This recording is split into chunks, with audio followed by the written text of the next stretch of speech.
সরকার গড়িমসি করছে। সরকার তো এখন সিদ্ধান্ত দেওয়ার সময়। সরকার তো এখানে বলের কোর্ট মানে ঠেলে দিতে পারে না রাজনৈতিক দলগুলোর কাছে যে ৭ দিন আপনারা আলাপ আলোচনা করেন।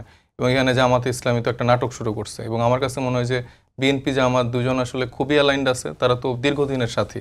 এখন এই যে এই নাটকগুলো জনগণের সামনে দেখাচ্ছে যে আমি তোমারে দেখতে পারি না, আমি তোমার পছন্দ করি না। কিন্তু আবার বিএনপির মানুষজন বলে যে জামাত এইটা ওইটা, কিন্তু জামাতকে প্রাসঙ্গিক তো করছে বিএনপি।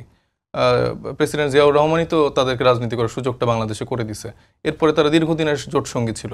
তো এখন হঠাৎ করে তাদের মধ্যে কিসের এত বিরোধ? এবং আলতু ফালতু ইস্যু নিয়ে আপার হাউসের পিয়ারটা একটা ইম্পর্টেন্ট ইস্যু ছিল, সেখানে লোয়ার হাউসের পিয়ার এনে তারা মাঠে ময়দানে যে একটাকে একদম হাস্যকর বানায় ফেলছে। এবং এখনও যে যারা গণভোট নিয়ে একটা ফাত্রামি শুরু করছে।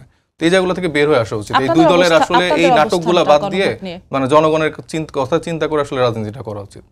আমরা গণভোটের প্রসঙ্গে কোনো স্ট্রিক্ট কোনো পজিশনে নাই। আপনারাও চেয়েছিলেন যে নির্বাচনের আগে হলে ভালো, জাতীয় নির্বাচনে। আমাদের মানে আমরা বলছি যে আমাদের এটা নিয়ে স্ট্রিক্ট কোনো পজিশন নেই। এটা ঐক্যমত্য কমিশন যেটা ডিসিশন নেবে সেটা আমরা সম্মান জানাই।